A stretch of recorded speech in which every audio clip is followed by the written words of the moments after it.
vamos a tener la última clase de los miércoles, ¿sí? Es decir, mañana vamos a tener con normalidad, como se venía dando, a las 8 de la mañana. Recién a partir de la semana que viene ya se produce ese cambio del miércoles hacia el sábado a las 8 de la mañana. ¿Bien? Esto para la comisión 1. Los que tengan alguna situación especial, como ya por ahí me han estado escribiendo 2 o 3 personas, por favor, los pedidos que sean a través del aula virtual por mensaje privado y lo vamos a estudiar, lo vamos a analizar, le vamos a encontrar una solución. Si no lo hagamos en el aula, porque si no se va a hacer imposible de resolver. Yo trato de contestar todos los mensajes. Estuve sábado, domingo y hasta el lunes contestando alrededor de 40, 50 mensajes. Ya he visto que tengo unos cuantos mensajes sin contestar. Ténganme paciencia. Todos los pedidos que haya especialmente le vamos a encontrar una solución al tema. Si esto con respecto a la comisión número 1, para que quede claro, mañana tenemos clase a las 8 de la mañana. Recién la semana que viene, el sábado, será el cambio de día. ¿Sí? Eh, el otro aviso o mensaje que hemos puesto también tiene que ver con la comisión número 4, y ahí me preguntaban si va a tener clase. Mañana la comisión 4 va con normalidad a las 7 de la tarde. Lo que vamos a hacer en primer lugar en los primeros 20 minutos es desarrollar el examen parcial. El sábado hemos tenido un problema respecto del cual ya he pedido, desde la cátedra hemos pedido disculpas. Lamento, la verdad, a mí me molesta por ahí perder el tiempo, que me hagan perder el tiempo, y me siento verdaderamente muy mal cuando por responsabilidad nuestra se les hace perder el tiempo a ustedes. Bueno, lamentablemente esto ha sucedido, les pedimos disculpas. Vamos a trabajar para que esto no vuelva a ocurrir, pero mañana vamos a hacer de nuevo el parcial, así que no manden más mensajes del tipo, profesor, yo me saqué 7, 8, no me va a tomar de nuevo el examen, porque ya se ha resuelto este tema, ¿sí? Ya está resuelto, lo vamos a tomar de nuevo a todos, los que hayan aprobado o no, porque los que han sacado 7 o más de 7 han contestado mal, ¿sí? Más allá del resultado que arrojó el formulario, han contestado mal. Entonces, vamos a tomarlo a lo que sucedió como una especie de prueba y error. Mañana vamos a tomarlo en comisión al examen de nuevo. Con respecto a este punto, quiero hacer una aclaración, esto para todas las comisiones, para que lo tengan en cuenta. El nivel de complejidad del primer parcial, ¿sí? Esto es deliberado, lo hemos buscado así, tiene un objetivo. El nivel de complejidad del primer parcial y lo mismo va a ser el recuperatorio, que ya voy a decir algo con respecto a este tema, eh, es en la escala del 1 al 10 de un 5/6, ¿sí? El nivel de complejidad del primer parcial en una escala del 1 al 10 ha tenido un nivel de complejidad del 5/6, ¿sí? Esa vara va a subir hacia el segundo parcial. El segundo parcial vamos a tener una formulación de las preguntas de un nivel de complejidad, digamos, de 7/8, ¿sí? No porque el tema sea más complejo o los temas o las unidades que vienen sean más complejas que las anteriores, sino porque vamos a subir el nivel de complejidad, como sucede por ahí, vieron en los videojuegos que uno le pone el nivel de complejidad. Bueno, esto lo mismo. Y cuando lleguemos a la instancia de los que se encuentran en condiciones de promoción, el nivel de aprobados es inmenso, digamos, también por esta cuestión, porque no era complejo el examen parcial.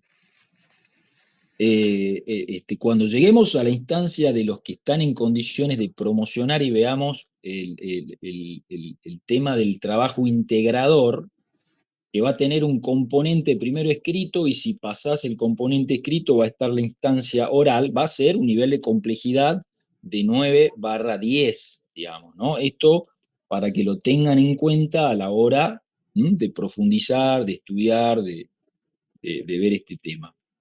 Eh, entiendo, he hablado recientemente con el doctor Camada, que él decidió hacer la instancia parcial a través del aula virtual. Eh, Después vamos a conversar por ahí en comisión para que me cuenten su experiencia, pero él me ha dicho que ha sido, que ha salido todo bien, que ha sido exitoso, y la idea ahora de la cátedra es, con vistas quizás para el segundo parcial, trabajar ahí, a través del aula virtual, el formulario el examen parcial, digamos, no a través del formulario Google, sino a través del aula virtual. Esa sería la idea, pero lo que vamos a hacer a partir de la semana que viene, ir testeando el sistema.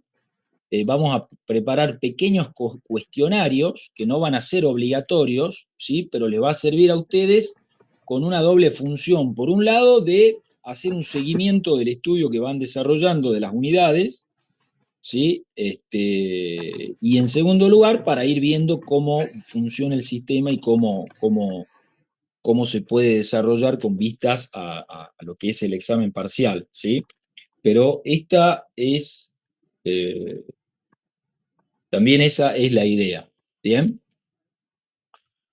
Bueno, eh,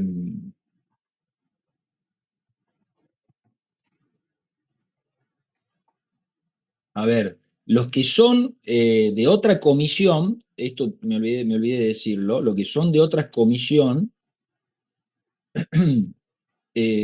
van a rendir en su respectiva comisión, ¿sí? Lo que son creo que hay uno solamente de la comisión 3, va a rendir con la doctora Marcó, en la comisión 3, ¿sí?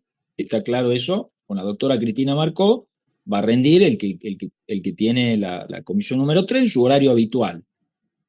Mañana a las 19 horas va a rendir solamente la comisión 4. ¿Bien? Eso ténganlo en cuenta. Ahora, ¿qué pasa con el recuperatorio? Esto todavía no está anunciado en el aula virtual, lo voy a anunciar si no hoy, mañana, pero ya se los voy anticipando. Eh, Hemos decidido con la cátedra, correr la fecha del recuperatorio, que estaba prevista para el sábado 19 de octubre, en vistas de que por ahí, tomarla un día que no es el horario y el día habitual para el resto de las comisiones es un poco complicado. Hemos determinado que al parcial lo vamos a tomar, perdón, al recuperatorio, que estaba previsto para el 19 de octubre, lo vamos a tomar en la semana siguiente, que si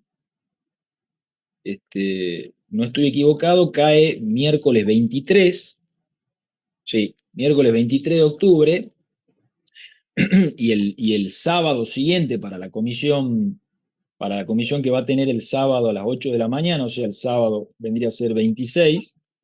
Es decir, cada comisión va a rendir su recuperatorio en su día y horario. Ese sería el resumen. Bien, el recuperatorio no se va a tomar entonces el sábado 19 de octubre, sino que se va a tomar en la semana siguiente, en el día y horario de cada comisión. ¿Sí? Eh, bueno, creo que ahí están todos los anuncios. Me olvidaba de decir algo también para la comisión 4. Eh, Como me han pedido especialmente también que, en vistas de que ya todas las comisiones le hemos tomado con el formulario de Google, esta instancia de mañana también la vamos a hacer, no lo vamos a hacer por el aula virtual, sino por ese formulario.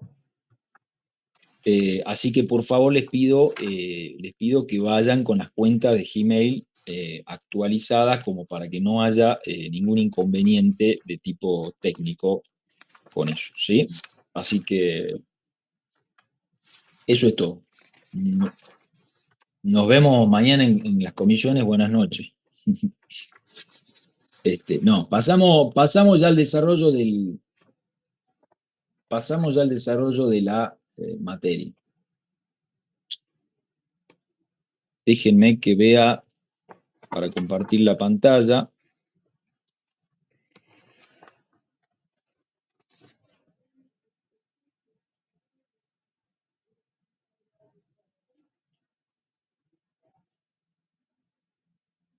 La doctora marcó, no sé si ya lo habrá subido, pero va a subir las notas, eh, las notas de los exámenes de la comisión 1, 2 y 3 al aula virtual, en la pestaña o en el enlace de cada comisión. Si hay algún inconveniente de alguien que no pueda acceder, no, nos avisa después por mensaje privado, ¿sí? Bueno, sin más, vamos al desarrollo de la materia.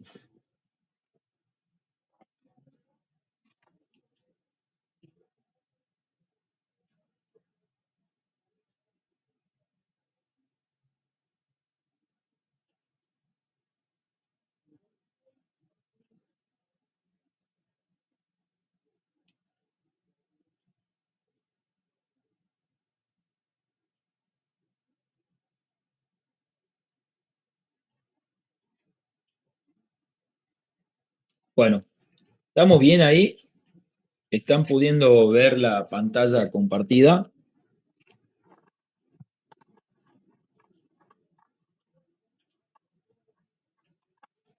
Perfecto.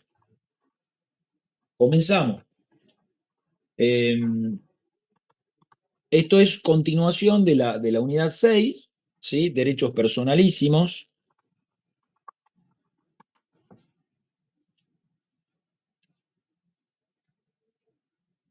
Tengo un tema acá, esperen un segundo.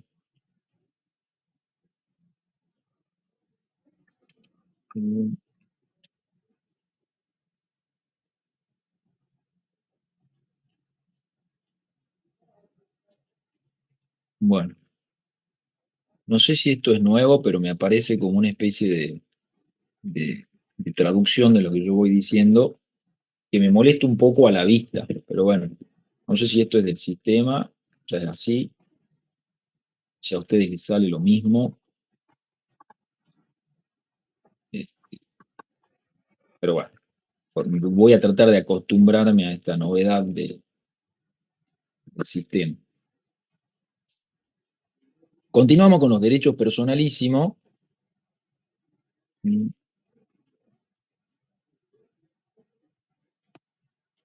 Si es que me... Ahí está. Bueno, este cuadro ya lo habíamos visto en la clase pasada, ¿sí? Es decir, dónde se ubica la regulación específica, ¿no es cierto?, de los derechos y actos personalísimos dentro del Código Civil y Comercial de la Nación. No quiere decir esto que los derechos personalísimos están solamente acá.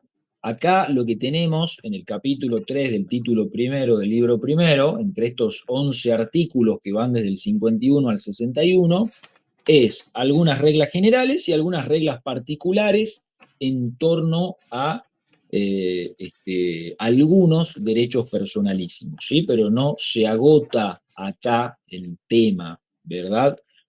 Hemos visto que estos derechos personalísimos tienen como centro, ¿no?, en la medida en que forman parte de la categoría de los derechos humanos, como todos los derechos humanos, tienen como centro y como fundamento a la dignidad humana, al principio de dignidad humana, al valor de la dignidad humana, es decir, al derecho de cada persona, de alguna manera, a realizarse, el derecho de cada uno de realizarse como persona, este, y que desde ese punto de vista se establece como una especie de principio general de inviolabilidad de la persona humana y de, y de, y de la posibilidad de dos tipos de medios de protección cuando la dignidad humana es afectada de cualquier manera,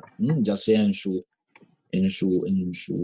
derecho a la identidad, en su derecho a la integridad física, en su derecho a la imagen, en su derecho al honor, etcétera, etcétera. La persona tiene a su disposición, básicamente, de manera general, dos tipos de medios de protección: la acción de prevención del daño y la acción de reparación del daño, ¿no? También hemos visto que no es una enumeración taxativa lo que está ahí en el desarrollo de estos artículos, que es lo que acabamos de decir, pues hay muchos otros derechos de la personalidad que ya lo hemos visto en el PowerPoint anterior, ¿no? Acá están de alguna manera enumerados los que tienen como una referencia expresa por parte del Código Civil y Comercial de la Nación. Algunos simplemente lo enumera, como por ejemplo el derecho a la identidad. El derecho a la identidad tiene después múltiples manifestaciones que están no solo en el Código Civil y Comercial, sino también, por ejemplo, en otras leyes especiales, como la Ley de Identidad de Género. Eh, este, pero hemos visto en esta enunciación, en la clase pasada, lo que es el derecho a la intimidad, o también llamado derecho a la privacidad, y el derecho a la imagen, que está en el artículo 52 y 53 respectivamente, ¿no? Estos dos derechos lo hemos visto. Ahora vamos a ver eh, algunas manifestaciones de esto que se ha dado en llamar el derecho a la integridad física de la persona, ¿no? Recuerdan que los derechos personalísimos tienen como, digamos, tres ámbitos, que es los derechos, que por supuesto esto es una clasificación meramente pedagógica, ¿no? No tiene mayor relevancia práctica, si se quiere, digamos, pero dentro de los derechos personalísimos están aquellos que se refieren a la personalidad física, a, a- a lo corporal de la persona humana, ¿m? En donde vamos a ver ahora este tema que es sumamente importante, tiene muchas aristas, que es el derecho a la integridad física. Después hay otros que tienen que ver con la personalidad espiritual de de la persona, como por ejemplo el derecho a la identidad o a la intimidad. Eh, Vamos a arrancar con con el derecho a la integridad física, si me permiten. Quiero ver, bueno, ahí me están diciendo que lo puedo desactivar los subtítulos. Dame un segundo. Si subo el PowerPoint guía, sí lo estoy subiendo, lo tienen en el apartado donde está la bibliografía. Si se fijan, ahí está subido. Están también subidos todas las clases teóricas, incluso la que grabó en su momento la doctora Marcó, que se había perdido en el limbo de Internet, ¿se acuerdan? También está subida. Este, la única que no está, que ya lo he hablado con Darío, lo van a buscar, es el de la unidad 4 que no está en la carpeta, pero el resto está subido, ¿sí? Física, espiritual, y la tercera categoría tiene que ver con la libertad, que es una clasificación extraña, digamos, porque la libertad perfectamente la podríamos poner dentro de la categoría de la personalidad espiritual, si se quiere, ¿no? Pues tiene que ver este, con la libertad de conciencia, con la libertad de expresión, bueno, la libertad física, pero yo la pondría dentro de la categoría, digamos, de la personalidad espiritual. No sé por qué crear otra categoría más, pero está bien. Esto es una clasificación de la doctrina, como les dije, que tiene una finalidad pedagógica para tener un esquema de lo que son los derechos personalísimos. ¿tá? Esperen, esperen, esperen.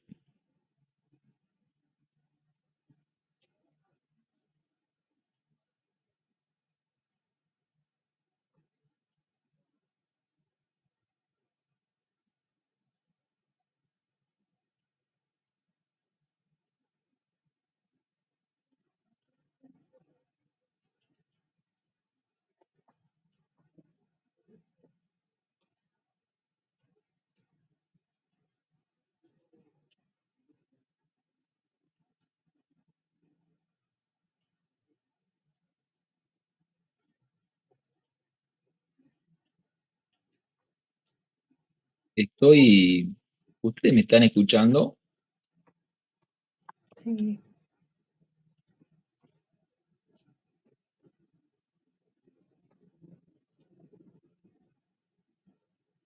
Perdón, ¿saben qué? Me salió un.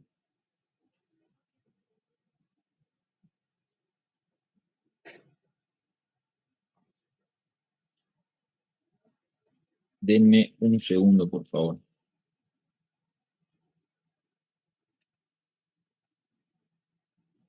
More, ¿cómo saco cuál sería la opción para sacar el traductor que me sale aquí abajo? Si me pueden ayudar, por favor. Me sale en la opción More, me decían. Subtítulos, sí, los subtítulos que tengo acá abajo, que Caption. A ver, Caption, Caption.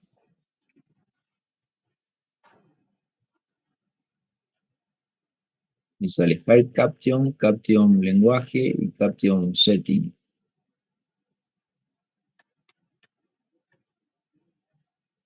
Bueno, no, está bien, ya está. No lo vamos, no lo vamos a complicar más. Sigamos así, no. Me voy a acostumbrar al subtítulo. Volvemos, a ver.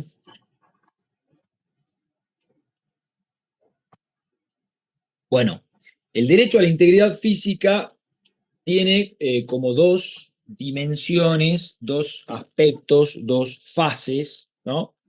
Que tiene que ver con uno que es, si se quiere, la faz pasiva, ¿no? Que es la tutela de la integridad física, ¿no? Y el deber, ¿no? Esto que tiene que ver con los derechos personalísimos como un derecho absoluto en el sentido de, no de que su ejercicio pueda ser ilimitado, sino en el sentido de que debe ser respetado por todo el mundo, ¿m? Por todas las personas. Todos deben respetar el derecho a la integridad física de una persona, ¿no? Y quien sufre un daño no justificado tiene derecho a la reparación plena. Este tema que ya lo hemos mencionado, tanto en la acción de prevención como en la acción de reparación, que son dos funciones básicas, las dos funciones esenciales que tiene el sistema de responsabilidad civil, ¿no? Lo van a ver, en Derecho Privado 2, obligaciones, ¿m? Por lo menos en la época en que yo cursaba se veía eso, en Derecho Civil 2. Algunas carreras tienen desarrollado específicamente el derecho de daños como una, como una materia más. No sé si ustedes lo van a ver así, de manera autónoma, lo que es el derecho de daños, la responsabilidad civil, pero seguramente la van a ver en derecho civil de las obligaciones o derecho privado 2. Eh, Ahora, esto tiene que ver con cuando la integridad física es afectada, ¿no? Porque el principio, y esta es la faz pasiva de lo que es el derecho a la integridad física, es que todo el mundo tiene derecho a que su integridad física sea respetada, ¿sí? Que no sufra daños no justificados. Ya van a ver, hay situaciones en donde el daño se encuentra justificado, pero esto ya entra en otro terreno. El otro aspecto del derecho a la integridad física es un elemento activo, es un elemento, es una faz activa del derecho a la integridad física que tiene que ver con esto, con la posibilidad de la persona de ejercer, ¿no?, actos de disposición sobre el propio cuerpo, ¿no?, y todo lo que tiene que ver con tratamientos médicos, trasplante de órganos, actos peligrosos, etcétera, que lo vamos a ver ahora, justamente este segundo aspecto del derecho a la integridad física. Acá una suerte de reglas generales que vamos a encontrar no solo en la parte específica de los derechos personalísimos, en esto que va del artículo 51 al 61, sino también en el título preliminar, que es el artículo 17. Si quieren pueden ir compartiendo ese artículo en el chat. Es que el cuerpo de una persona no tiene un valor comercial. Los derechos sobre el cuerpo humano no tienen un valor comercial. ¿Y esto por qué es así? En primer lugar, porque el cuerpo, de hecho, hay parte de la doctrina que ha criticado esta idea de los derechos sobre el cuerpo, como si el cuerpo humano fuera un objeto, ¿no? Como si hubiera como si fuera posible que una relación jurídica tuviera como objeto el cuerpo humano, porque el cuerpo es considerado una, como una parte integrante de la persona humana. Es decir, la persona humana es cuerpo y es espíritu, este, y esa corporalidad que se manifiesta, que se exterioriza, que tiene una materialidad de alguna manera, no puede ser considerado nunca un objeto o una cosa, sino que es parte del concepto mismo de persona humana. Entonces, es posible hablar de derechos de la persona, o derechos que tiene la persona a disponer determinadas decisiones sobre su cuerpo. Sí, es posible hablar de eso, como ya vamos a ver, aunque el principio general, que es el que marca el artículo 56, es que esa disponibilidad es relativa, está muy limitada, ¿no? O inclusive se puede hablar de una indisponibilidad genérica, es decir, que están prohibidos los actos de disposición del propio cuerpo como regla general, como regla general. Pero pueden ver en el artículo 17,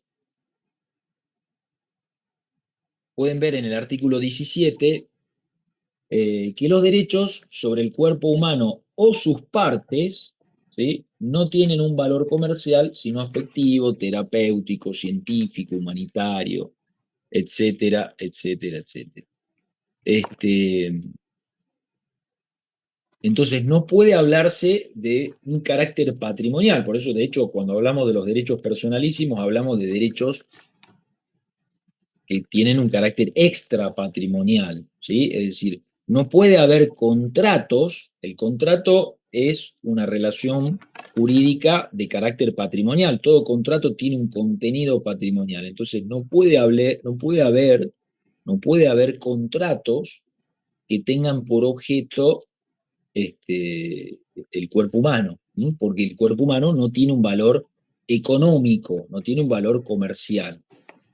En el artículo 56 está la regla general que establece que están prohibidos los actos de disposición del propio cuerpo que ocasionen una disminución permanente de su integridad o resulten contrarios a la ley, la moral o las buenas costumbres, excepto que sean requeridos para el mejoramiento de la salud de la persona. O sea, acá estamos hablando de intervenciones médicas, claramente. Es decir, la persona ingresa a un quirófano y se somete, ¿no es cierto?, voluntariamente, presta el consentimiento, porque vamos a ver que además para que una persona pueda ser intervenida quirúrgicamente o recibir cualquier tratamiento médico, tiene que prestar su consentimiento, y no solo su consentimiento, sino que ese consentimiento tiene que ser informado. Ya vamos a ver qué significa eso. Pero claramente ahí está sometiéndose a que hagan una lesión sobre su cuerpo, ¿no? Te tienen que abrir, te tienen que generar cualquier tipo de lesión, de apertura, de perforación sobre la piel, y esto claramente es una disposición de la propia persona sobre su cuerpo que puede llegar a implicar incluso una disminución en su integridad. ¿Mm? Pensemos en la persona que tiene que amputarse una pierna, un brazo, con la finalidad de evitar un mal mayor, ¿no es cierto? Con la finalidad de, de no morirse, por ejemplo, ¿no? Entonces, la primera excepción que establece a la cuestión de la indisponibilidad genérica o disponibilidad relativa es cuando esa disposición del propio cuerpo ocasiona una disminución permanente en su integridad o resultan contrarios a la ley, y que tiene por objeto el mejoramiento de la salud. Y excepcionalmente dice de otra persona, ¿sí? Que es el caso, el caso de la ablación y trasplante de órganos. ¿Sí? Es el caso de la dación de órganos. Yo decido donar, dar mi riñón a mi hermano que lo necesita, y eso está pautado, está regulado en una ley especial que es la ley de trasplante de órganos. Ya hemos visto un caso judicial también sobre el tema, porque además la ley exige que para tomar esa decisión la persona tiene que ser mayor de edad. Bien, entonces estas son las dos grandes excepciones. ¿Son las únicas excepciones? No, no son las únicas excepciones. Podemos llegar a encontrar otras. En el sistema. Por ejemplo, hay una ley especial que trata el tema de la vasectomía, por ejemplo, ¿no? O o de también la intervención que se hace en las mujeres, donde claramente hay una disminución. El concepto es disminución permanente en su integridad, en el sentido en que queda cercenada la capacidad reproductiva de la persona, ¿sí? Que no entraría dentro de estas dos, si se quiere, categorías que marca acá, de estas dos grandes excepciones que marca acá el artículo 56. Pero está en una ley especial, y está previsto también ahí como una posibilidad de disponer, ¿no? De tomar una decisión sobre el propio cuerpo, que siempre que hablamos de actos de disposición sobre el propio cuerpo, tenemos como raíz el principio de la autonomía de la persona. Es un principio constitucional, es un principio que está en el artículo 19 de la Constitución, que inclusive hasta puede llegar a tomar decisiones eh, no de eutanasia, porque ya vamos a ver, ¿no?, el concepto de eutanasia, la eutanasia voluntaria, la involuntaria, la activa, la pasiva. Ya vamos a trabajar ese tema enseguida. Pero no llegar a lo que es, digamos, la idea de la eutanasia directa, que es deliberadamente quitarse la vida. Pero sí hemos visto, por ejemplo, en los casos en donde corre riesgo la vida de una persona y la Corte ha decidido que, como esa persona ha tomado la decisión de no recibir determinados tratamientos médicos, se respeta esa autonomía de la voluntad. Es decir, el principio de autonomía y de autodeterminación de la persona, en la medida en que eso no ocasione daños a terceros, tiene una esfera de protección muy fuerte en nuestro derecho constitucional, en nuestro derecho convencional y en lo que es la jurisprudencia a la hora de analizar estas cuestiones, digamos, ¿no? Pero siempre en materia de disposiciones está muy presente la cuestión de la autonomía. Ahora, ¿cuál es el límite de la autonomía? Que está acá, en el artículo 56.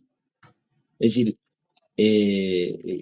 que se podría decir que es un límite de la moral social media, es decir, no admitimos que una persona pueda, por puro, por puro juego, arrancarse un brazo, digamos, ¿no? O celebrar un contrato de ese tipo, o ir a la televisión, como hay, por ejemplo, un programa de en uno de los capítulos de Los Simpson, donde está toda la familia Simpson ahí en un programa de televisión japonés, están subidos así a una especie de pecera donde está lleno de alacranes y cosas de ese estilo. Eso no sería admisible, ¿no? En nuestro ordenamiento jurídico. ¿Por qué? Porque la persona está haciendo una disposición de su cuerpo que va a afectar su integridad. ¿Sí? Y no está dentro del campo de las dos grandes excepciones que establece el artículo 56, es decir, mejoramiento de la salud de la persona y excepcionalmente de otra persona. Bien. Ahora, distinta es la situación de las partes renovables del cuerpo, donde eh, tanto la jurisprudencia como la doctrina ha sido eh, ha sido más, digamos, proclive a aceptar este tipo de disposiciones, ¿no? Que una persona haga disposición de sus gametos, que una persona haga... El tema de la sangre está regulado, ¿m? Está regulado en una ley especial. Es decir, donar sangre está regulado en una ley especial y por supuesto que además es una disposición habilitada porque no implica una disminución permanente de la integridad de la persona. Por supuesto, siempre que la dación de la sangre sea dentro de esos límites que marca la ciencia médica, ¿no? Porque si yo me paso de rosca en la donación de sangre, sí voy a poner en cuestión la disminución permanente de mi integridad y eso sí sería una disposición sobre el propio cuerpo que está absolutamente vedada y prohibida por el artículo 56, ¿no?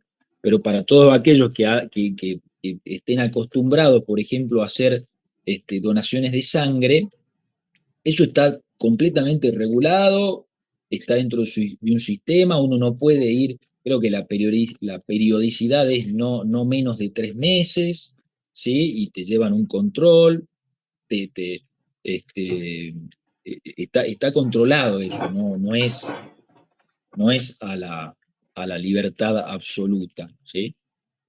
Eh, el tema del pelo es quizás la cuestión más clara y más obvia, es decir, y además desde el momento en que una parte renovable del cuerpo está extraída del cuerpo, como la cabellera, por ejemplo, cosa que no sería un tema que yo pudiera hacer, pero para todos aquellos que tienen una hermosa cabellera, este, una vez que la hermosa cabellera está separada del cuerpo, esa hermosa cabellera pasa a ser una cosa, ahí sí pasa a ser una cosa. Esto también está muy estudiado en la doctrina, el hecho de que partes separadas del cuerpo, cuando esa parte separada del cuerpo puede llegar a tener una función orgánica, ya sea en el propio cuerpo o en el cuerpo de otra persona, dentro de ese marco no es considerada una cosa y por lo tanto no puede estar dentro del comercio, ¿sí?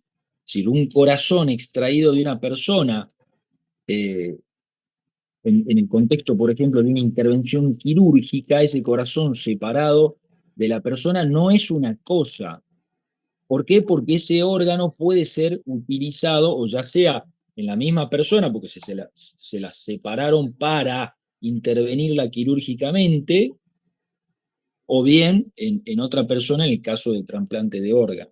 ¿Sí? Este, en el caso de, de la, iba a decir, perdón, de la cabellera, bueno, claramente eso que está separado ya del cuerpo es una cosa que no, más allá de que vaya como destino a una peluca, digamos, obviamente no está cumpliendo una función orgánica vital, ¿sí? ¿Entiende eso? Porque también está la cuestión de qué pasa con cosas, objetos, que pasan a incorporarse al cuerpo de una persona, y la pregunta es sobre la naturaleza jurídica, es decir, ¿sigue siendo una cosa algo que está incorporado al cuerpo de una persona y que contribuye a cumplir alguna función vital? ¿Mm? Como por ejemplo una prótesis de una pierna, una prótesis dentaria, un marcapasos.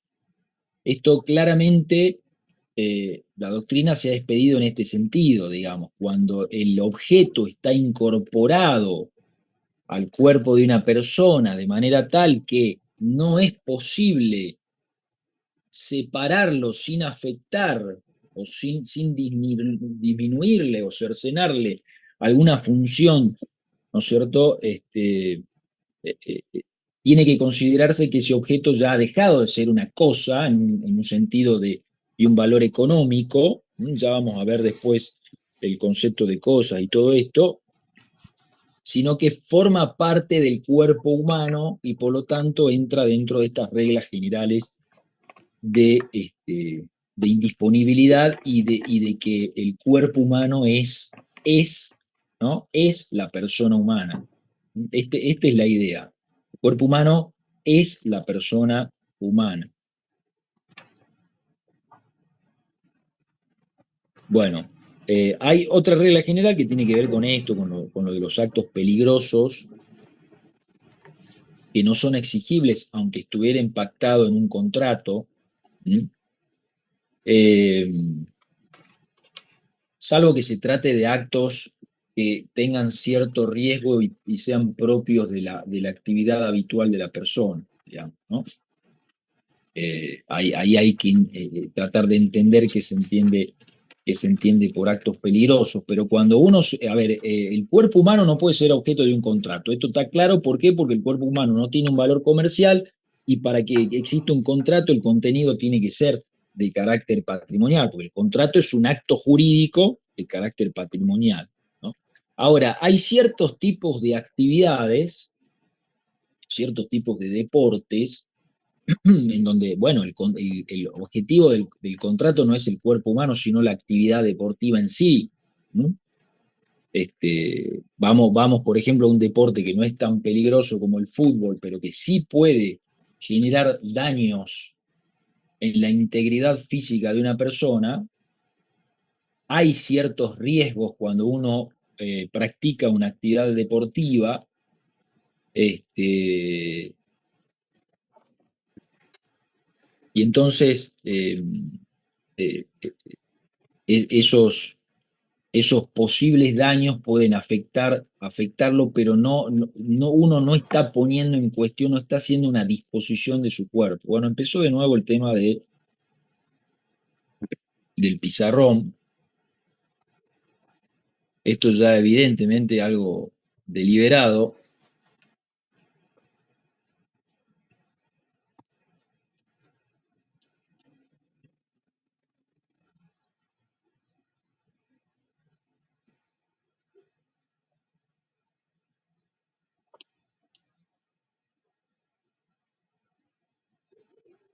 Van a esperar un minuto.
Bueno, a ver, seguiremos hasta donde se pueda seguir y si no podemos seguir, ya pasaré el informe a la universidad.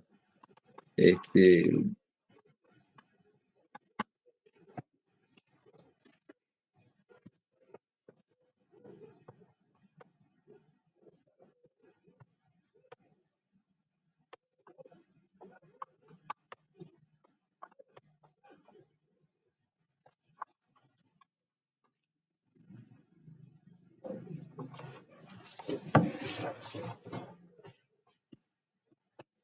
vamos al tema del consentimiento informado. Eh, el consentimiento informado es un concepto que de alguna manera es, es recomendado, aparece como una norma que se tiene que cumplir particularmente a partir de lo que era el código de Nuremberg. ¿Se acuerdan que yo me he referido al código de Nuremberg cuando hemos hablado del concepto de bioética?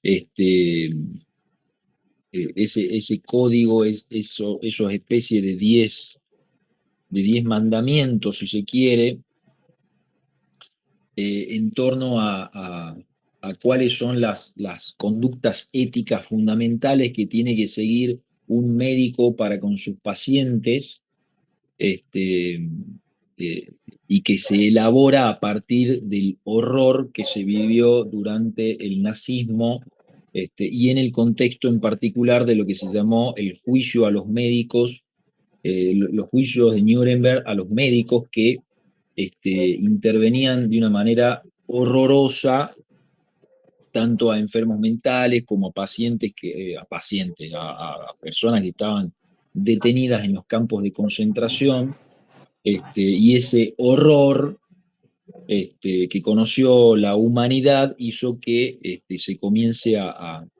a establecer una serie de conductas. Bueno, de ahí nace la idea del consentimiento informado, que además tiene que ver no solo con un respeto hacia la persona humana y hacia la dignidad de la persona, sino también hacia la idea de la autonomía del paciente, ¿no?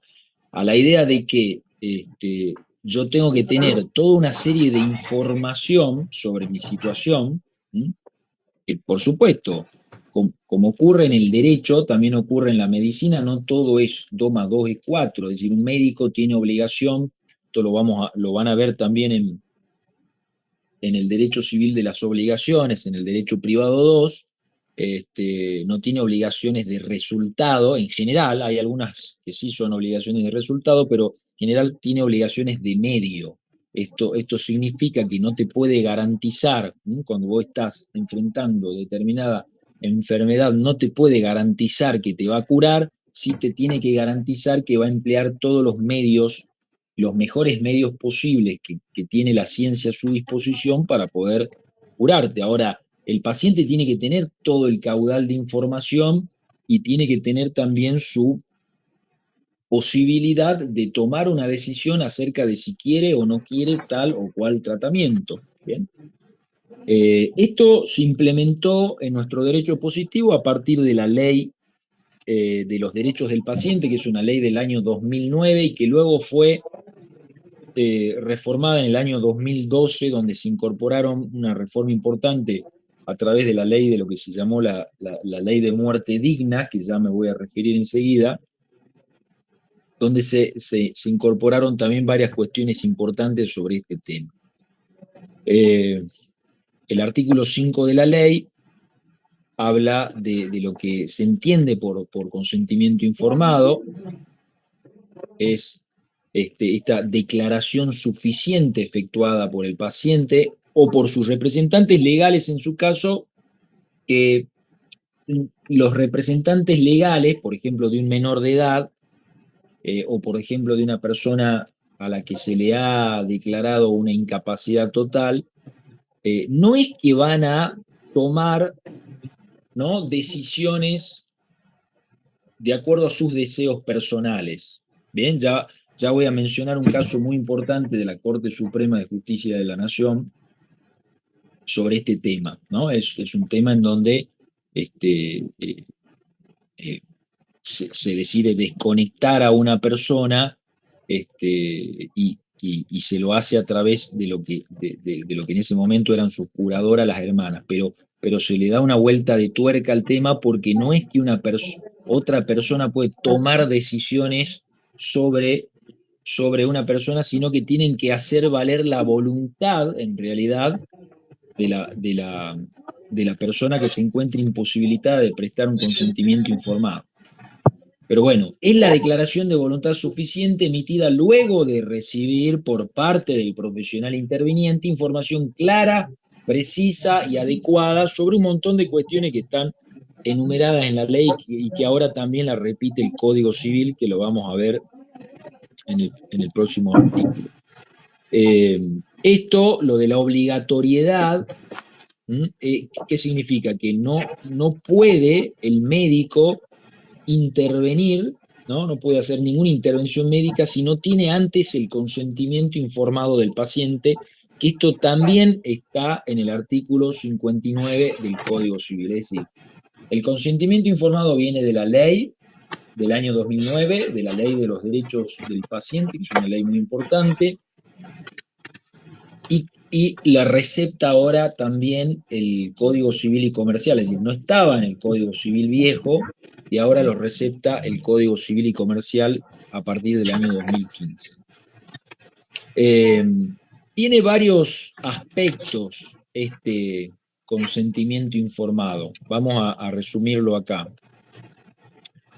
En primer lugar, esto que acabamos de decir es la declaración de la voluntad expresada por el paciente, emitida luego de recibir información clara, precisa y adecuada respecto a, ¿sí? Y acá están todos los componentes que tiene que tener la información que te da el médico. El estado de salud, cuál es el procedimiento propuesto, cuáles son los beneficios esperados, los riesgos, las molestias, los efectos adversos, etcétera, las consecuencias previsibles. Todo esto se lo tiene que informar antes de que el paciente diga, listo, ok, vamos para adelante, te doy mi consentimiento, operame o haceme, qué sé yo, el tratamiento médico que fuera. ¿Bien? Eh,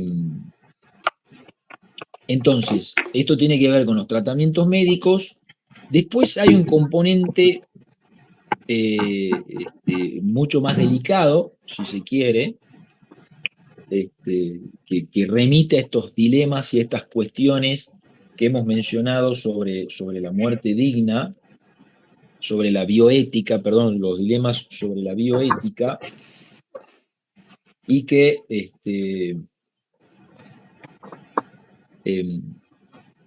bueno, se discutió largo y tendido sobre esto. En la Argentina recién, a partir del año 2012, se incorporó lo que se llamó la ley de muerte digna, que reformó la ley de derechos del paciente y lo incorporó expresamente, y que ahora está también en el artículo 59 del Código Civil y Comercial. ¿Qué significa esto de la muerte digna? Primero vamos a ver el concepto y después voy a aclarar qué es esto de la eutanasia voluntaria, de la eutanasia involuntaria, de la activa, de la pasiva. Pero concretamente tiene que ver con el derecho del paciente, ¿sí?, dentro del concepto del consentimiento informado, de rechazar procedimientos quirúrgicos, de hidratación, de alimentación, de reanimación artificial, el retiro de medidas de soporte vital, en caso de padecer una enfermedad irreversible incurable o cuando se encuentre en estado terminal o haya sufrido lesiones que lo coloquen en igual situación, cuando esos, digamos, esas intervenciones, esos procedimientos sean extraordinarios o desproporcionados en relación a las perspectivas de mejoría. Es decir, por más que la persona tenga estos procedimientos, ¿no? Por ejemplo, un aparato que lo ayuda a respirar o lo que fuera, no hay ninguna perspectiva de mejoría para la persona o producen incluso un sufrimiento desmesurado o tengan por único efecto la prolongación en el tiempo de ese estadio terminal, irreversible e incurable, ¿no? Hay un caso muy, muy emblemático, voy a mencionar dos. Un caso muy emblemático de una muchacha, de una joven canadiense, que se llama, que el caso se lo conoció con el nombre de Nancy B larga, punto, el apellido estaba marcado por ese inicial, Nancy B. Que es del año, creo que 92, 93, que era una muchacha que tenía una enfermedad neurológica muy, muy extraña, muy rara, que la había dejado paralítica, eh, no tenía ninguna posibilidad de movimiento desde el cuello para abajo, y de hecho era ayudada a respirar por un aparato de manera artificial, digamos, ¿no? Este, y ella solicitó judicialmente, ¿no? Ella manifestó su voluntad de que en esas condiciones consideraba que su vida no era digna de ser vivida. Ella consideraba, esto es muy importante y lo va a resaltar mucho la Corte en un caso que lo vamos a mencionar enseguida, que se lo conoce por las iniciales D.M.A, sobre declaración de incapacidad. Es un fallo de la Corte Suprema del año 2015, en donde la Corte señala esto: no es que terceros decidan que hay vidas que no merecen ser vividas, sino que es la propia persona la que considera que esa vida no es digna de ser vivida, ¿sí? Esto lo planteó esta joven canadiense y pidió que se le retire, pero lo pidió judicialmente porque obviamente los médicos no querían intervenir. Pidió judicialmente que se autorice a retirarle los aparatos que mantenían que mantenían artificialmente su vida, digamos, ¿no? Es lo que se conoce como los tratamientos o procedimientos o terapias de mantenimiento de vida. Es decir, la vida de la persona es mantenida de manera artificial, y es la misma persona la que decide que se le retire, que rechaza esos procedimientos de medidas, en este caso de soporte vital. ¿Bien? Ahora, hay que entender la diferencia entre lo que es eh, la llamada, esto ya es una clasificación doctrinaria, la ley lo que hace, por decirlo de alguna manera, es como que le tiene un poco de pudor a la palabra eutanasia y prohíbe prácticas eutanásicas, ¿no? Ahora, esta idea de la muerte digna o del derecho a rechazar procedimientos quirúrgicos, de hidratación, alimentación, es lo que la doctrina llama eutanasia voluntaria pasiva. Eutanasia es una palabra que alude a una idea digamos, de muerte digna o de muerte dulce. Creo que etimológicamente tiene ese significado. eh, eh, y que tiene, según dentro de las clasificaciones de la doctrina, ¿no? lo que se conoce como la eutanasia voluntaria y la eutanasia involuntaria. Ambas, tanto la voluntaria como la involuntaria, pueden ser activas y pasivas, ¿sí? La eutanasia voluntaria pasiva, la eutanasia voluntaria es cuando la persona presta su consentimiento y su conformidad, ¿no? Este, eh, para poner fin a su vida, ¿verdad? Ahora, esa eutanasia voluntaria, es decir, la persona está presentando su conformidad y su consentimiento, puede ser activa cuando está pidiendo que se le inyecte una droga para finalizar con su vida, ¿sí? Eso es activa, esta es la eutanasia que está absolutamente prohibida y que da lugar, además, a un delito del Código Penal. Y la eutanasia voluntaria pasiva, donde no hay ninguna interferencia, sino que simplemente la persona rechaza los procedimientos que la van a mantener con vida. ¿Sí? Rechaza lo que es la terapia de mantenimiento de vida, por ejemplo, un respirador artificial, como es el caso de esta muchacha canadiense, ¿sí? Este, eh, se podrá discutir, esto lo van a discutir después en filosofía del derecho, si es lo mismo o no es lo mismo, cuál es la línea divisoria entre una cosa y la otra, porque en definitiva el resultado es el mismo, ¿sí?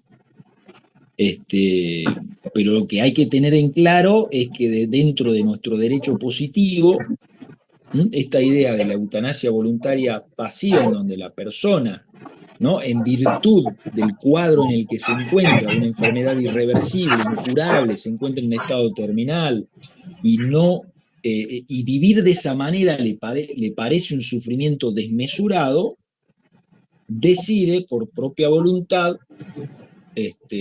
rechazar esos procedimientos artificiales, ¿no?, a través de los cuales se encuentran.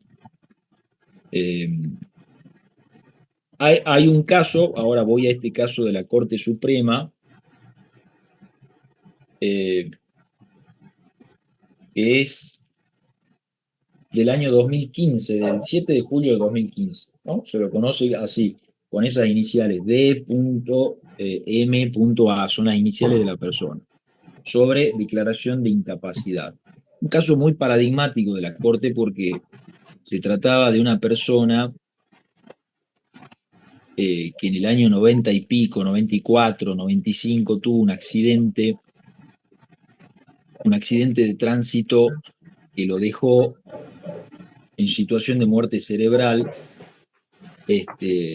Sus dos hermanas se hicieron cargo de él,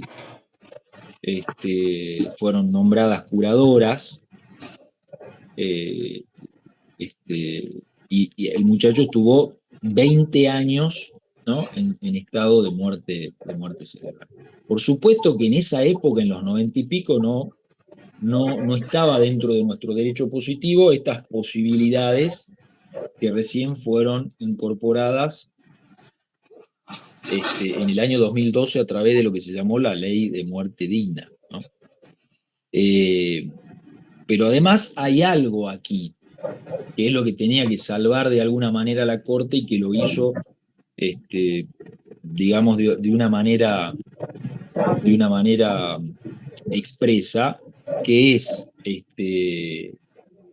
esa persona estaba durante 20 años conectada, estaba siendo artificialmente alimentada a través de una sonda que iba a su intestino, y estaba con muerte cerebral de manera irreversible. Esa persona nunca había expresado su voluntad, al menos formal, escrita, de que no quería vivir de esa manera. Bien. Y sus representantes legales, que eran sus hermanas, no podían tomar, es decir, acá ese es el papel que hay que tener en cuenta. El representante legal acá no toma decisiones por él, que él es la figura clásica del representante legal. Si se trata de una decisión absolutamente que hace a la dignidad de la persona, Esto de rechazar los procedimientos quirúrgicos, que no puede ser tomada por otra persona en lugar de él. El caso que tenían que llevar las hermanas era que había sido voluntad de él, que es lo que hizo la corte, digamos, a partir de la declaración de las hermanas, en donde dijo que él nunca quiso vivir de esa manera, ¿no? Él nunca hubiera querido vivir de esa manera. Entonces, de este modo, la corte salvó esta cuestión, porque lo que quiere dejar en claro en varios párrafos la corte es que nadie puede tomar la decisión de que esa vida no puede ser vivida de manera digna, digamos. ¿Entiende?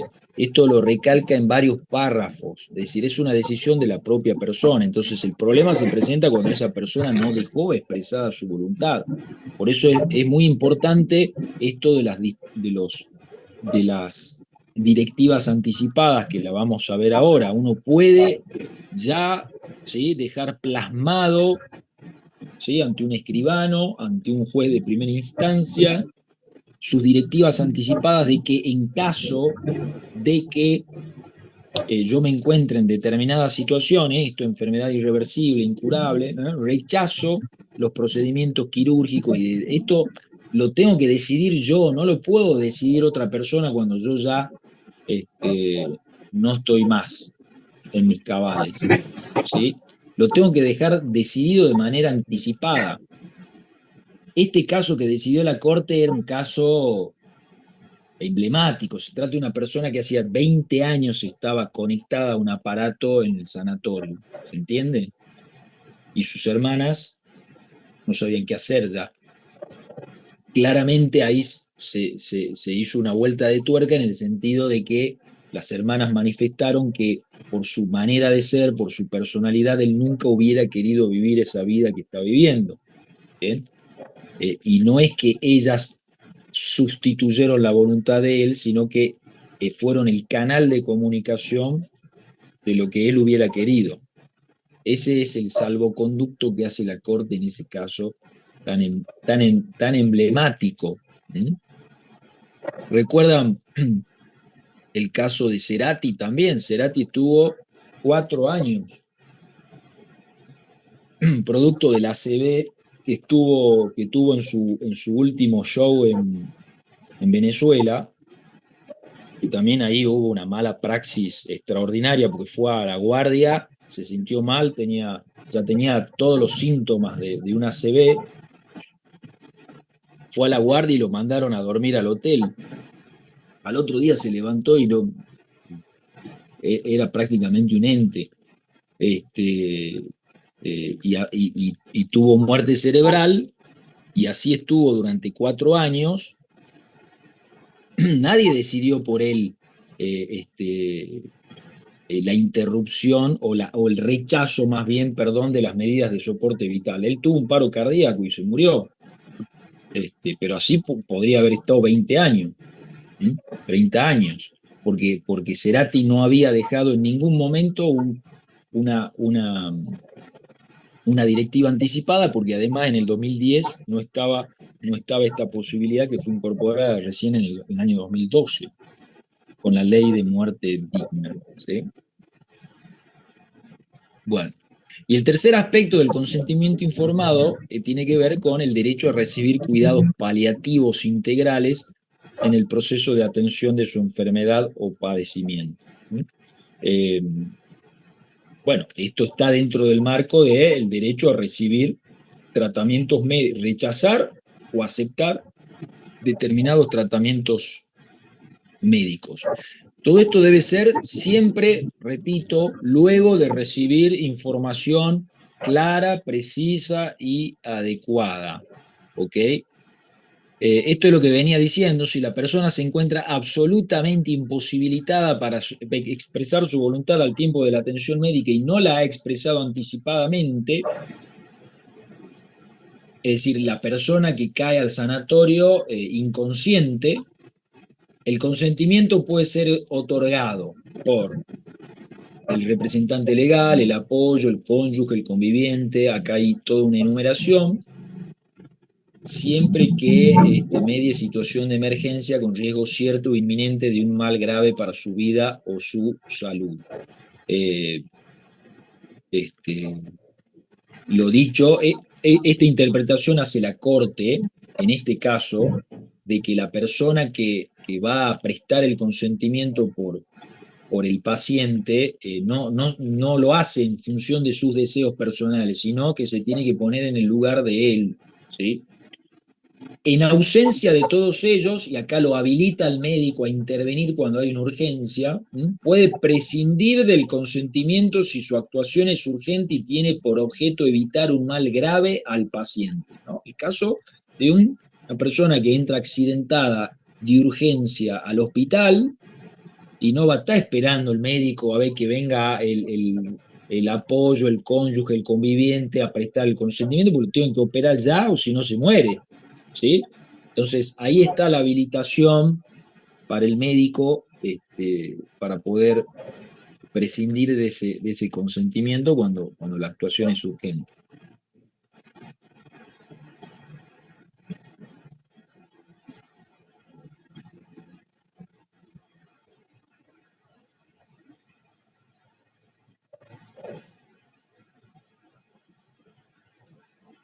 Eh,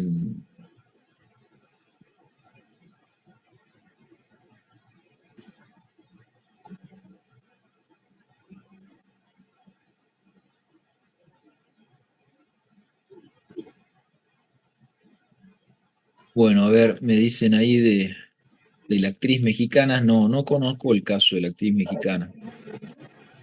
Lo puedes comentar si querés, pero no lo conozco. Bueno, Olga subió el caso de el de MAD sobre declaración de incapacidad de la Corte Suprema. Está subido el fallo ahí. Este es un fallo ilustrativo sobre el tema, no es obligatorio que lo sepan, pero sí está interesante el desarrollo argumentativo de la Corte. Me parece muy interesante para poder entender tanto lo que es el consentimiento informado como la idea esta de la muerte digna, ¿no? Que de alguna manera por eso, a ver, por supuesto que acá siempre se, se, se mezclan cuestiones morales, ¿no? Es decir, eh, pero lo que hay que pensar es que cuando se rechaza una terapia de mantenimiento de vida, ¿m? En definitiva, lo que se está haciendo es, bueno, que el proceso de naturaleza haga su trabajo, digamos, ¿no? Esta sería por ahí eh, haga su trabajo, no quise decir haga su trabajo, sino que siga su curso, ¿m? Que el proceso de naturaleza siga su curso. Este, em, por ahí no es lo mismo, ese sería el clic, ¿no? La diferencia entre la eutanasia voluntaria pasiva y la activa, en donde hay claramente una, una intervención directa de... Esto en algunos países está legislado, ¿no? No me acuerdo si en Holanda está legislado bajo determinadas condiciones cuando una persona decide quitarse la vida, se interna en un instituto y le inyectan una droga y se duerme y pasa a otra vida. Digamos, se produce la muerte. Ahora, eso está regulado y hay determinadas condiciones y siempre está muy discutido, inclusive en esos países, esta, esta posibilidad. Hace poco hubo una noticia no me acuerdo el país, no me acuerdo si fue en Holanda o fue en Suiza, lo pueden chequear, después lo pueden buscar, pero hubo una discusión muy importante con una persona que decidió la eutanasia voluntaria activa, ¿m? Con un certificado psiquiátrico la persona estaba atravesando un proceso depresivo sumamente grave y no quería vivir más. Entonces accedió a ese instituto para quitarse la vida, eutanasia voluntaria activa, con un certificado psiquiátrico. Bueno, eso generó, no es lo mismo esa situación que la de una persona que está en un estado terminal, ¿no?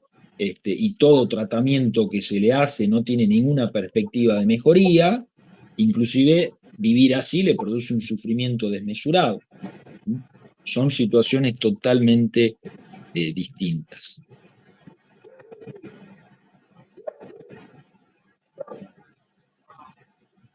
Bueno,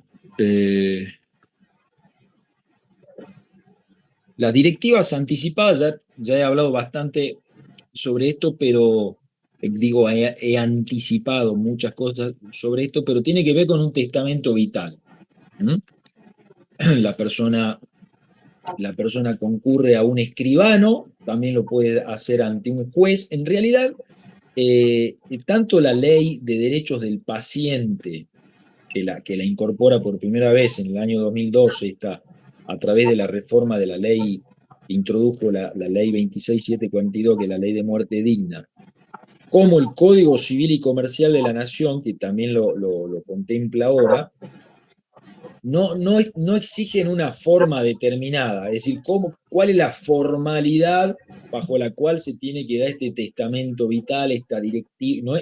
Técnicamente no es un testamento, porque además eh, no necesariamente va a regir para después de la muerte. Son directivas anticipadas para enfrentar situaciones de salud que se pueden dar en el futuro, que pueden ser previsibles, es decir, la persona ya está atravesando una enfermedad terminal, o hipotéticas. Una persona de 30 años que quiere dejar sentado, que si tuviera determinada situación, quiere rechazar tales y cuales tratamientos médicos.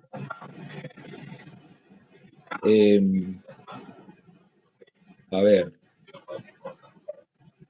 el consentimiento, las directivas anticipadas tienen que ver con el consentimiento informado, tienen que ver con la autonomía de la persona, con las decisiones que toma una persona sobre su propio cuerpo. Y la regla general es que esto lo puede hacer la persona plenamente capaz. Recuerdan que cuando vimos los derechos de los niños, de los adolescentes, que a partir de los 16 años todas las decisiones sobre su cuerpo las pueden adoptar como si fuera una persona adulta, y que esa regla general en realidad no abarcaba la posibilidad de hacer directivas anticipadas. ¿Por qué? Porque había una regla especial que está tanto dentro del código, dentro del artículo 60, como dentro de la ley de derechos del paciente, que exige que la persona sea plenamente capaz, o sea, a partir de los 18 años. ¿No? O sea, para que las directivas anticipadas sean válidas jurídicamente, la persona tiene que tener 18 años en adelante, más allá de esa disposición del Código sobre los derechos de los adolescentes de 16 años. ¿Sí? Eh, las directivas son sobre cualquier tema relacionado sobre la salud. Puede ser para decir que en caso de que caiga en una incapacidad absoluta, desea que tal o cual persona sea su curador. Eh, puede ser solamente para rechazar determinados tipos de tratamiento, como por ejemplo la cuestión de la transfusión de sangre, como ocurre bajo ciertas creencias religiosas. Eso está dentro de la esfera de su autonomía. Lo que hace la persona ahí es rechazar tratamientos médicos. No está disponiendo de lesiones directas sobre su propio cuerpo, está rechazando tratamientos médicos. Y eso está, ya lo dijo la Corte, dentro de su esfera de autonomía. Acá está también este artículo en donde se prohíbe absolutamente las prácticas eutanásicas, ¿no? Las directivas que impliquen desarrollar prácticas eutanásicas se tienen por no escritas. Esto lo dice el 60 y es lo que yo les decía recién. Eh, Cuando hablamos aquí de eutanasia, estamos hablando de la eutanasia, ya sea voluntaria o involuntaria, activa. Esto es, quiero terminar con mi vida, y solicito tal o cual, dispongo de tal o cual directiva anticipada para que eh, terminen con mi vida. Esas directivas se tienen que considerar, es decir, no es inválido todo el documento que deje la persona, sino solamente esa cláusula. Pero no está hablando de lo que entra dentro del concepto de muerte digna o de eutanasia voluntaria pasiva, que es rechazar, ¿sí?, todos esos procedimientos en caso de las enfermedades incurables, etc. La declaración de voluntad bajo las directivas anticipadas son libremente revocables en todo momento, en cualquier momento pueden ser revocadas. Lo que les decía es, en realidad el código no exige una forma determinada, esto está en el decreto reglamentario de la Ley de Derechos del Paciente, en donde establece una formalidad que es la de un escrito con dos testigos o realizada ante un juez o bien ante el escribano público, que es por ahí lo más común, ¿no? Dejar las directivas anticipadas ante un escribano. Pero esa formalidad está en el decreto reglamentario, no en la ley.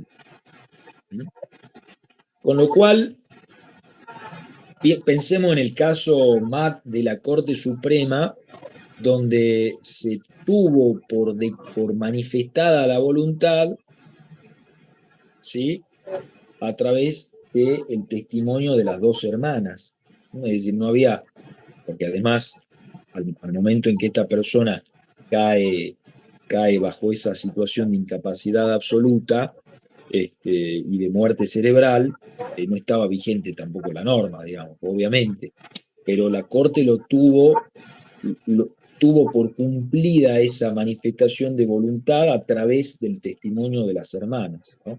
Pero sí es cierto, y hay que decirlo, que el decreto reglamentario exige que esté por escrito con dos testigos o ante juez o ante escribano público.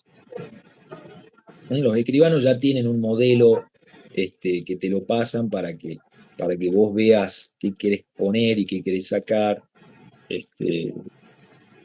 y, y bueno, es libremente configurable, digamos, ¿no? Si cada uno puede quitar y poner lo que considere. Bueno, y finalmente que esto también de alguna manera tiene que ver, más allá de que la persona ya está muerta, pero puede disponer anticipadamente, puede realizar disposiciones acerca de la forma, el modo y las circunstancias de sus exequias e inhumación, así como la dación de todo parte del cadáver con fines terapéuticos, científicos, pedagógicos o de índole similar. Recordemos que ahora, a partir de lo que es la ley Justina, se presume, salvo que vayamos a manifestar lo contrario al INCUCAI, que todos somos dadores, ¿no? Todos tenemos la voluntad de hacer dación de órganos en caso de fallecimiento. Eh, si la voluntad del fallecido no ha sido expresada, esto también puede estar en las directivas anticipadas, ¿sí? Si la voluntad del fallecido no ha sido expresada, no ha dejado expresado si quiere que lo entierren, si quiere que lo cremen, cómo quieren que sean cuestiones relacionadas con su velorio, etcétera, etcétera. La decisión la va a tomar, y acá hay una enumeración que va en orden, ¿no? El cónyuge o el conviviente, ¿no? En las uniones convivenciales, o en su defecto los parientes según el orden sucesorio. ¿No? Esto lo van a ver en derecho de las sucesiones, cómo está el orden sucesorio, ¿no? Descendientes, los ascendientes, etcétera. Quienes no pueden, y acá está otra vez este concepto de que las personas que van a tomar una decisión lo tienen que hacer no desde sus deseos personales, sino desde cómo lo hubiera querido la persona, no pueden dar al cadáver un destino diferente al que habría dado el difunto de haber podido expresar su voluntad. ¿Mm? Aunque le suene raro, hay discusiones judiciales a veces sobre esto entre los herederos, ¿no? Que sí, que no, y bueno, listo, vamos al juez y lo discutimos en el juez y lo decide el juez. Pero la idea prima acá es respetar la voluntad del difunto. Bueno, hasta acá llegamos. Eh, nos vemos mañana. A ver, nos vemos mañana nos vemos mañana en comisión. A ver, la eutanasia al no estar legislada puede estar tipificada como homicidio o suicidio. Eh, la, la eutanasia activa es un homicidio, o sea que sí está legislada, es un delito del Código Penal. ¿Mm? La eutanasia involuntaria activa es claramente un homicidio. La eutanasia voluntaria activa habría que ver dentro de los penalistas, pero yo creo que también está claramente dentro de lo que es un homicidio. O sea que sí está legislada la eutanasia, además está prohibida, pero hay que entender el concepto de eutanasia dentro de las clasificaciones que yo he dicho, digamos, ¿no?